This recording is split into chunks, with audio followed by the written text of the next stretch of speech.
Esta tarde asesinaron a Miguel Ángel Zavala, precandidato de Morena a la alcaldía de Marabatío, en Michoacán. Según los reportes, iba a bordo de un vehículo en las cercanías del fraccionamiento en La Huerta, en la cabecera municipal, cuando un grupo de sujetos le dispararon. Al menos 18 aspirantes para algún cargo han sido asesinados en lo que va de este proceso electoral, un número altísimo, muy superior, por supuesto, a lo que tuvimos en el 2021. Y eso se refleja en los medios nacionales y también en los internacionales.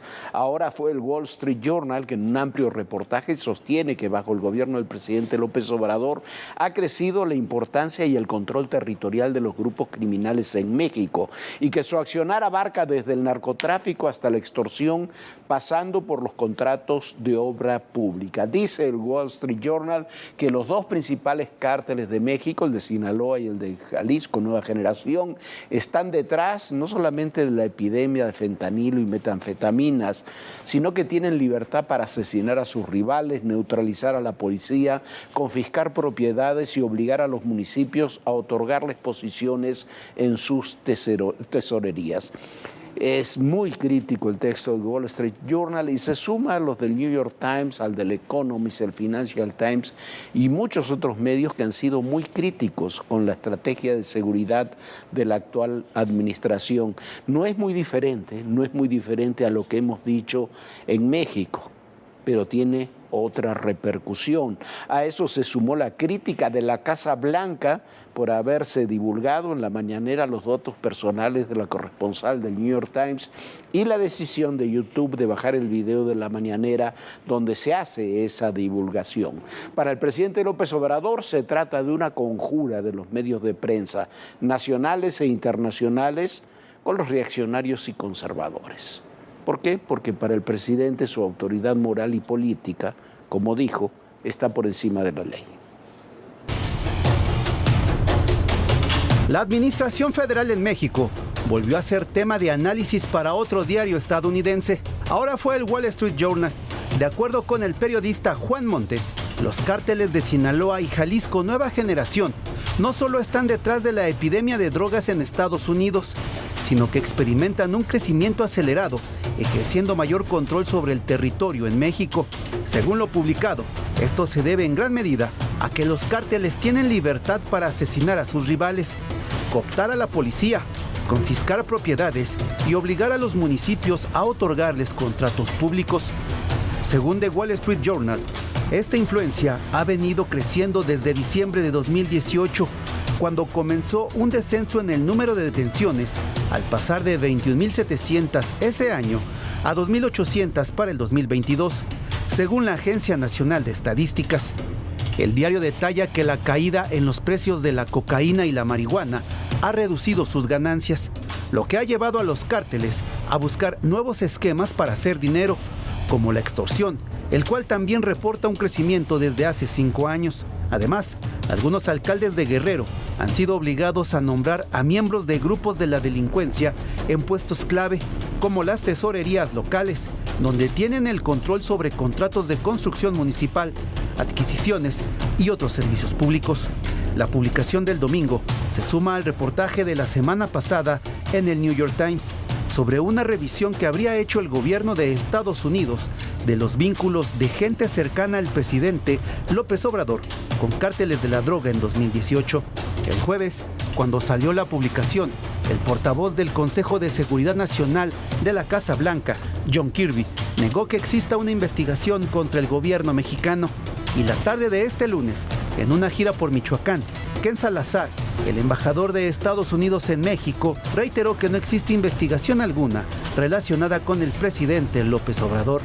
Como lo dijo la Casa Blanca muy claramente, no existe una investigación relacionada al presidente López Obrador. Eso es la realidad. Vamos a tener reunión en Washington este miércoles sobre el tema de migración, pero hay, enfocándonos por la primera vez, Estados Unidos y México en la mano, en Guatemala. Mientras que en su conferencia de hoy, El presidente aseguró que los ciudadanos están felices con su gobierno y acusó censura de la plataforma digital YouTube por bajar el video en el que reveló el número telefónico de la corresponsal del New York Times. Porque parece que la empresa aquí, como sucedía con Twitter, estaba tomada por conservadores. Es una actitud prepotente y autoritaria, eso es lo que yo sostengo. Y están en plena decadencia. López Obrador no descartó retomar viejas formas de comunicación, como el volanteo, y dijo que está listo para enfrentar lo que considera serán nuevas noticias falsas. Bueno, aquí hay una suma de barbaridades que se dicen sobre muchas cosas, sobre como por ejemplo divulgar, es un delito, perdón, lisa y llanamente, lo ha hecho en infinidad de ocasiones el presidente, lo que sucede que ahora lo hizo con una corresponsal del New York Times. Y a partir de ahí hubo una luz de revelaciones y filtraciones de números telefónicos de Morena y de la oposición. Y también, no lo vimos aquí en el reportaje, pero la Casa Blanca, también la vocera de la Casa Blanca criticó al gobierno de México por haber hecho esa revelación y por atacar a los medios de comunicación. Hay muchísimos temas. Mire, hay entre las muchas barbaridades que uno escucha, en este fin de semana estaba ahí en Sinaloa el presidente y el gobernador de Sinaloa públicamente le pidió que le hiciera, que tomara una curvita de la ley, así dijo, para poder reelegirse. No podemos tener a nadie por encima de la ley, lo decía hasta hace muy poco el presidente López Obrador, no se puede estar por encima de la ley, ese es un principio básico. Y el segundo es reconocer que la situación de seguridad es desastrosa, porque sigue la violencia que está imparable. Este fin de semana fueron asesinadas 251 personas, entre ellas el secretario de Seguridad del municipio de Berriozábal, en Chiapas, y fue tiroteado el penal de Cuautla cuando estaban los familiares de los detenidos esperando para ingresar a las visitas. Esto entre una infinidad de casos de violencia a lo largo y a lo ancho del país. México vivió el fin de semana más violento en lo que va del año. El sábado en Tuxtla Gutiérrez, Chiapas, encontraron sin vida al secretario de Seguridad Pública Municipal de Berriozábal, Germán Alegría Estrada, y 2 de sus colaboradores. Ellos eran buscados desde el 23 de febrero, día en que se supo que habían sido secuestrados por un grupo de hombres armados. Los 3 cuerpos se hallaron al interior de un vehículo que se encontraba en la zona de bares de la capital del estado. Autoridades revelaron que una de las víctimas trabajaba como chofer de Alegría Estrada y la otra persona era empleada del área jurídica del mismo ayuntamiento. Los habitantes de Berriozábal dicen tener miedo. Incluso algunas escuelas suspendieron clases hasta nuevo aviso.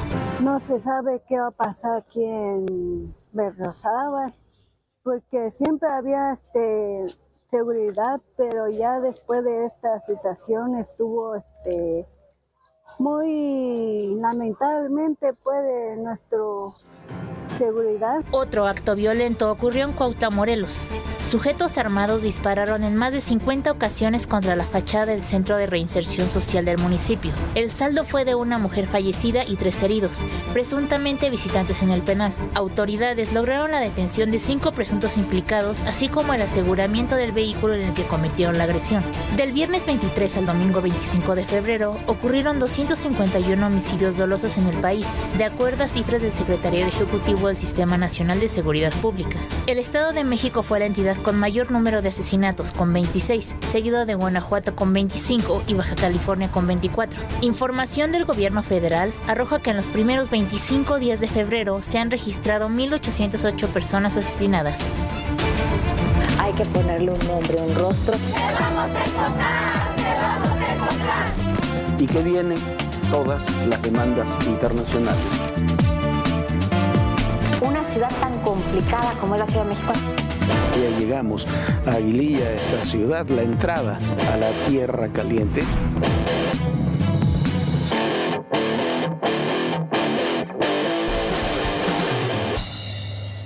Bueno, y en medio de tantas malas noticias, hoy una buena noticia. Hoy se inauguró, a 4 meses del terrible desastre provocado por el huracán Otis, hoy se inauguró el Abierto Mexicano de Tenis en el puerto de Acapulco. Muchos pensaban que iba a ser imposible que se pudiera realizar, pues se realizó, hoy se inauguró y está funcionando con plena normalidad. Es un logro indiscutible, eso no se puede negar, y es un logro indiscutible con una enorme inversión de una enorme apuesta de la iniciativa privada, con apoyo del gobierno, sin duda, pero un apoyo decisivo de la iniciativa privada, como en muchos otros ámbitos de Acapulco. Hay mucho por hacer en el trabajo de reconstrucción de la ciudad, hay mucho por hacer también en el ámbito de seguridad, en el ámbito del transporte. Hoy ahí siguieron con problemas en el autotransporte en distintas colonias de Acapulco, pero haber inaugurado el abierto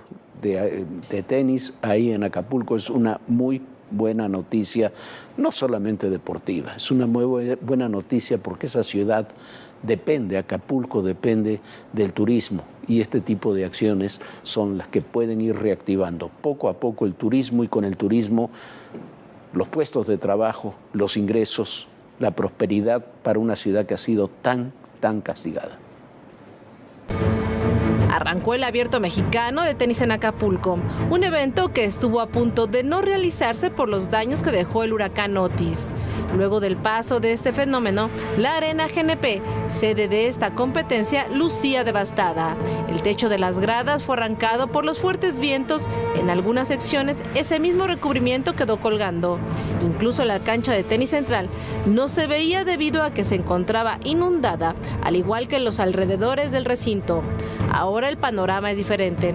La arena está prácticamente como nueva, incluso hasta con las canchas alternas renovadas. Esto fue posible debido a una inversión de $11.6 millones para su reconstrucción. El Abierto es uno de los eventos insignia del estado. Cuenta con la categoría ATP 500 y reparte una bolsa de $2.2 millones en premios. A esta competencia se dan cita grandes tenistas que forman parte del top 10 global de esta disciplina. Sin embargo, Acapulco vive dos realidades. Aunque de acuerdo con autoridades locales en la zona de Amante se han invertido $22 millones para la reconstrucción y limpieza, muchos de los ciudadanos aún no cuentan con apoyos. Locatarios del Puerto Marqués afirman que desde hace 2 meses no se les ha otorgado el pago mensual estatal al que son acreedores. A mí Otis me dejó graves afectaciones, me tumbó una barda, árboles, voló techado. No es justo que no hayamos recibido el apoyo. Mi casa, que tengo un negocio, se voló. Habitantes también han realizado bloqueos sobre las principales vías de comunicación y demandan ayuda.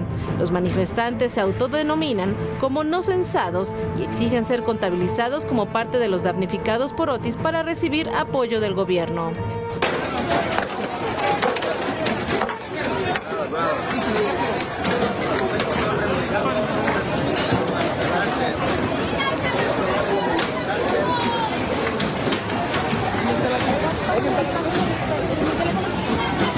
Cifras de las autoridades federales señalan que en Acapulco 52 personas murieron, de las cuales 46 fueron entregadas a sus familiares y 32 siguen desaparecidas.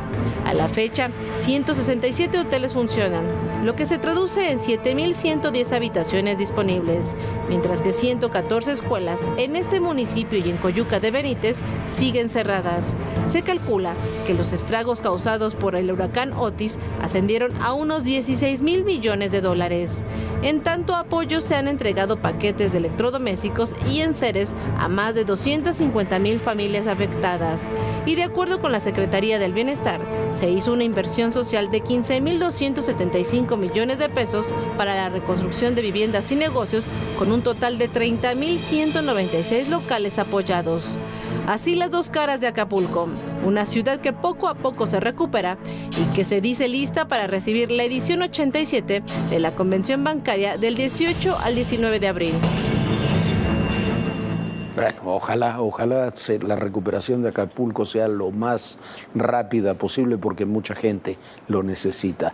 Mi compañera Viviana Belsazo está en Chihuahua, donde participará en 2 grandes eventos que se realizarán mañana en Ciudad Juárez y el jueves en Chihuahua, en la capital del estado. Se llama Juntas Nos Cuidamos. Ahí se ofrecerá Viviana la conferencia Seguridad para Todas y es una jornada muy interesante para mujeres que tienen mastografías, una reunión donde tendrán estudios de muchos tipos psicológicos de apoyo ante violencia intrafamiliar. Ya le estaremos informando. Mañana tendremos un enlace con Viviana allá en Ciudad Juárez. Pero antes de ir a Ciudad Juárez, Viviana entrevistó a nuestra compañera y nuestra amiga Luciana Weiner, que este fin de semana presentó su libro Fortuitos en la Feria del Libro de Minería, un libro sobre el aborto que es realmente interesante, se lo recomiendo muy ampliamente.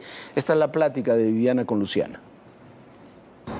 ¿Puede creer usted que en pleno 2024 todavía haya mujeres en la cárcel en México por haberse realizado un aborto o por haber tenido un aborto fortuito? El día de hoy me da muchísimo gusto saludar a Luciana Weiner. Luciana, muchísimas gracias por esta entrevista. Luciana está publicando este libro, Fortuito, editorial Grijalbo, en donde narras la historia de 5 mujeres que han sido criminalizadas por abortar, pero no solamente abordas el tema de estas 5 mujeres, sino te has metido a fondo en el expediente de cada una, porque son miles de mujeres las que están pasando por esto. Platícame un poco cómo empieza todo tu recorrido para poder hacer Fortuito.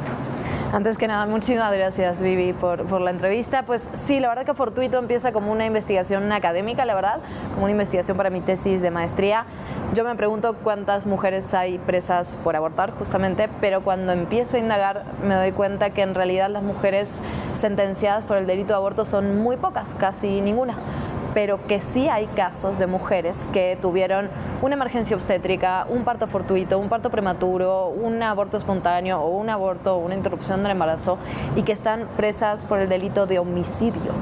Y ahí es donde la verdad es que pues sí me sorprende. Y de homicidio consanguíneo, que eso sin lugar a dudas aumenta las penas. En efecto, homicidio en razón de parentesco, homicidio doloso, algunas infanticidio, filicidio, es decir, pero las están sentenciando con penas, claro, de 20, de 25, de 30 años y normalmente, y estas 5 historias así son emergencias obstétricas, ellas no tuvieron absolutamente nada que ver, incluso una de ellas fue golpeada por su pareja, pierde un embarazo deseado, un embarazo que iba a tener con su pareja.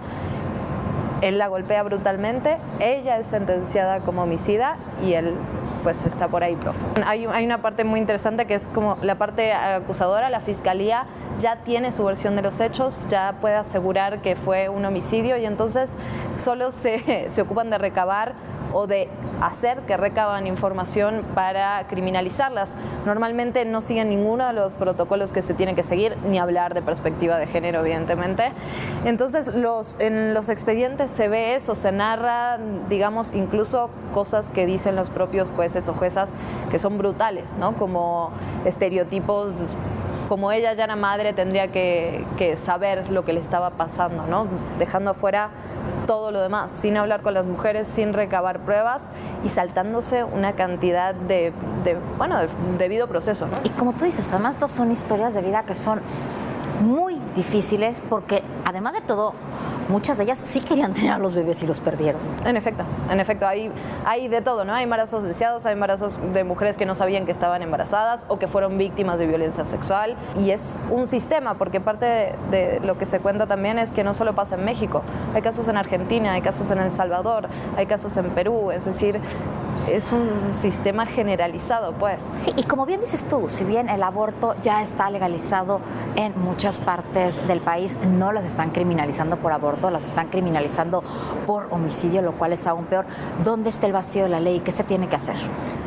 Pues lo primero habría que rastrear, eso que dices es fundamental, digamos, se vuelven casos muy difíciles de rastrear porque tendrías que preguntarle, digamos, a cada mujer por qué está en la cárcel en este momento. Yo creo que un primer paso sería que los tomadores y tomadoras de decisiones pues tengan esto en mente, ¿no? A veces los funcionarios dicen, en mi estado no hay mujeres presas por abortar.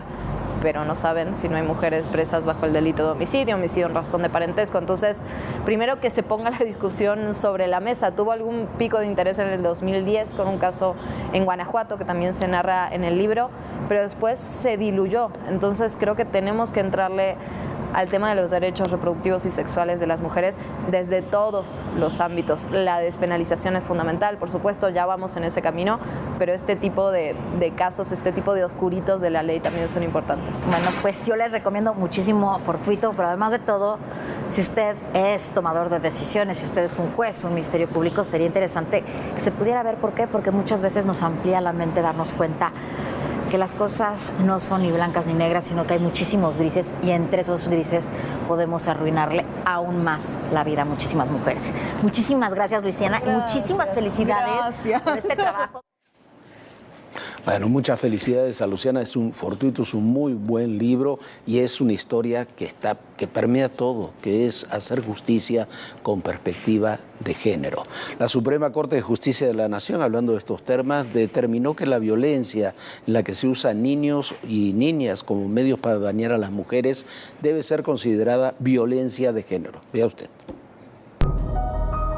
La violencia vicaria se ejerce exclusivamente contra las mujeres, así lo advirtió el Pleno de la Suprema Corte de Justicia de la Nación.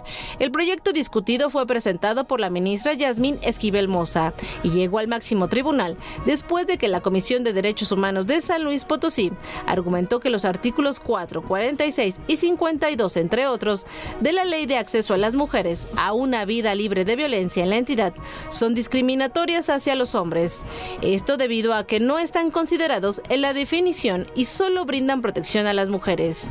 Los ministros indicaron que la violencia ejercida contra un padre de familia debe ser calificado como otro tipo de agresión.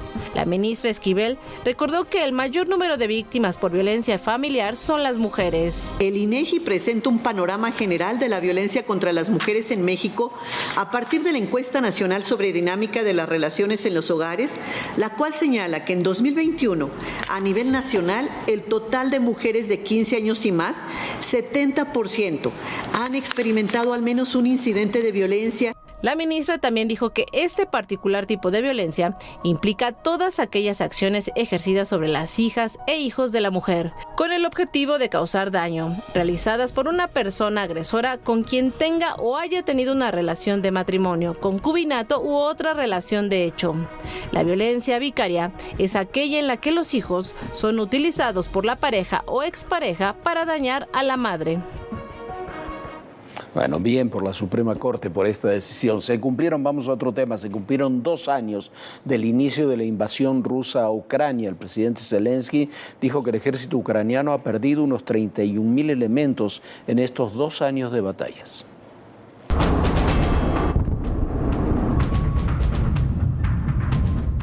El escalofriante canto de las sirenas de alarma comenzó a sonar por primera vez la madrugada del 24 de febrero del 2022.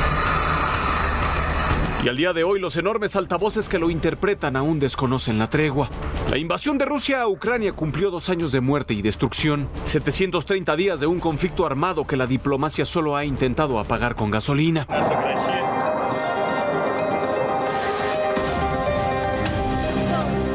El pronóstico parecía claro. La victoria del todopoderoso ejército de Vladimir Putin aplastaría al bastión ucraniano en semanas, meses cuando mucho.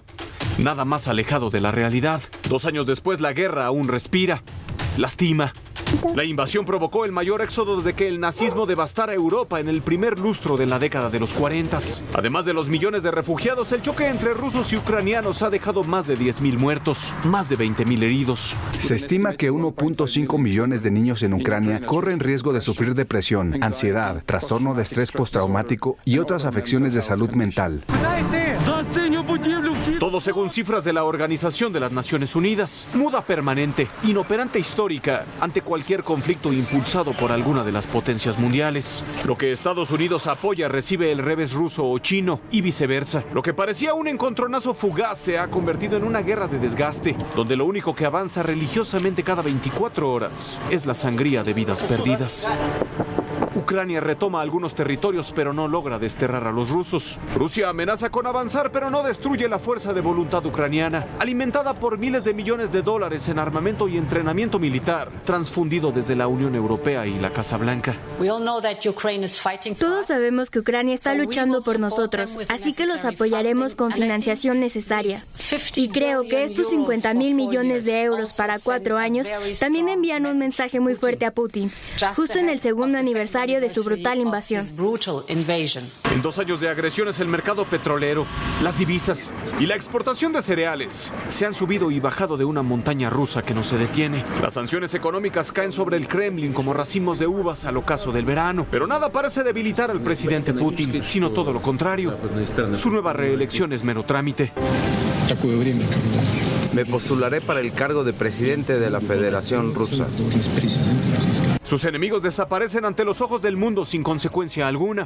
Así murió el líder del grupo Wagner, Yevgeny Prigozhin, en agosto del 2023. Así también lo hizo Navalny el 16 de febrero pasado. La voz del panorama mundial asegura que a mediados de año el embate del Ejército Rojo se fortalecerá. El capítulo final de esta historia aún no cuenta con la tinta suficiente para escribirlo. El presente dicta que la guerra ruso-ucraniana respira saludablemente, con los pulmones repletos de dolor. Raciel Cruz Salazar, Fuerza Informativa Azteca. Bueno, lo que hay en Ucrania es una invasión del gobierno de Vladimir Putin, de Rusia, contra el pueblo, la sociedad y el Estado ucraniano. Es un acto criminal que viola todas las leyes internacionales y así debe ser interpretado. Ya nos vamos, se nos acabó el tiempo. Recuerden, el poder en la política, todo, pero absolutamente todo, es personal. Gracias.